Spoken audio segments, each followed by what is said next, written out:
Les leaders mondialistes comme Joe Biden et George Soros poussent leur guerre par procuration avec la Russie jusqu'au point de rupture, en avertissant que le conflit en Ukraine pourrait déclencher la Troisième Guerre mondiale. Ici, One America, personne Sharp. On nous vend une fausse guerre. C'est aussi simple que cela. On demande au peuple américain de croire que la petite Ukraine se défend vaillamment contre le monstre géant qu'est la Russie, et que son seul espoir est que les USA prennent position pour la liberté et la démocratie. Sauf que ce n'est pas du tout le cas. C'est une histoire bien commode, mais c'est un mensonge. Depuis le début, cette guerre a été fabriquée par les mondialistes et les tyrans à Washington, et conçue spécifiquement pour paralyser notre économie et plonger le monde dans une dépression massive, ce qui aiderait à centraliser le pouvoir des mondialistes. Si vous ne me croyez pas, écoutez le maître des marionnettes mondialistes, en personne, George Soros. J'ai créé une fondation en Ukraine avant que l'Ukraine ne devienne indépendante de la Russie. Et cette fondation fonctionne depuis lors.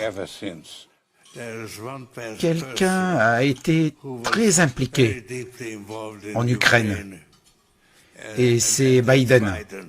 Il a eu bien plus de patience que moi pour essayer de transformer Poroshenko en leader démocrate.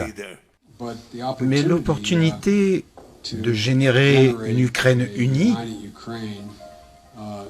bien faire les choses, est à votre portée. Nous voulons être votre partenaire, votre ami dans ce projet, et nous sommes prêts à aider. Quelqu'un a été très impliqué en Ukraine, et c'est Biden. Imprégnons-nous de cela. George Soros a déjà été expulsé de Russie et de Hongrie, son pays d'origine, pour s'être immiscé dans leurs affaires avec sa fondation marxiste Open Society. Maintenant, nous comprenons pourquoi. Soros, en collaboration avec Joe Biden et l'hégémonie mondialiste, renverse des gouvernements et installe des marionnettes comme Vladimir Zelensky pour faire ce qu'il veut. Et maintenant, ce même homme prédit que l'invasion de l'Ukraine par la Russie déclenchera une troisième guerre mondiale, qui conduira peut-être à la fin de l'humanité. Joe Biden a suivi en avertissant que nous n'avons jamais été aussi proches de l'Armageddon nucléaire aujourd'hui. Est-ce que vous prêtez attention? Ils essaient de déclencher la troisième guerre mondiale.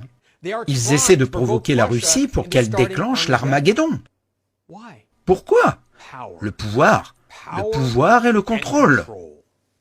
Pourquoi pensez-vous que nous envoyons des dizaines de milliards de dollars pour faire la guerre en Ukraine, où nous n'avons rien à faire alors que moins d'un quart de cette somme aurait pu sécuriser notre frontière? Non, Biden et les mondialistes savaient que placer des troupes à la porte de la Russie et ouvrir la porte de l'OTAN à l'Ukraine provoquerait des représailles de la part du président Poutine.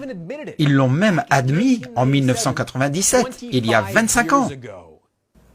Je pense que l'endroit où la plus grande consternation serait causée à court terme, pour l'admission sans lien avec le mérite et la préparation du pays adhérent, serait d'admettre les États baltes maintenant en termes de relations OTAN-Russie, États-Unis-Russie.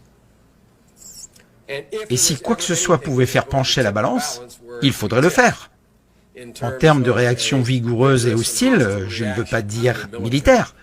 En Russie, ça serait ça. Et maintenant, Biden a accepté d'envoyer plus de nos armes de poing à l'Ukraine pour combattre la Russie. Il a annoncé qu'il autoriserait un nouveau programme d'aide militaire pour les systèmes de défense aérienne, ce qui signifie probablement qu'il envoie certains de nos systèmes clés de missiles sol-air avancés. Chacun de ces missiles AMRAAM nous coûte plus d'1,1 million de dollars de nos impôts. Et il leur en faudra probablement quelques centaines. Et cela s'ajoute à tout l'argent que nous avons déjà envoyé à l'Ukraine. Le paquet d'aide de 40 milliards de dollars de ce printemps. Les 10 milliards ici et les 12 milliards là. Vous arrivez à suivre tout ça? Savez-vous combien d'argent nous avons envoyé à l'Ukraine? Quelqu'un le sait? Ils ne veulent pas que vous le sachiez. Faites une recherche sur Google, vous ne trouverez que 15,2 milliards depuis le début de cette administration. En réalité, le meilleur compte-rendu montre que près de 100 milliards de dollars ont été déversés dans le feu ardent de la fournaise du blanchiment d'argent en Ukraine. C'est assez d'argent pour résoudre la pauvreté en Amérique, du moins selon les dires des libéraux. Alors pourquoi dépenser tout cet argent pour l'Ukraine ? Eh bien, l'Ukraine était au centre d'un énorme réseau de trafic sexuel d'enfants il y a quelques années. On doit garder ça secret. Et Hunter Biden a travaillé en étroite collaboration avec certaines de ses principales organisations criminelles d'Ukraine, y compris Burisma. Et maintenant, le ministère de la Défense et la société de Hunter Biden, Rosemont Seneca, ont été surpris à financer des laboratoires biologiques en Ukraine pour des recherches sur le virus Covid-19. 3 mois avant que le Covid ne se soit officiellement propagé. Vous voyez le tableau ?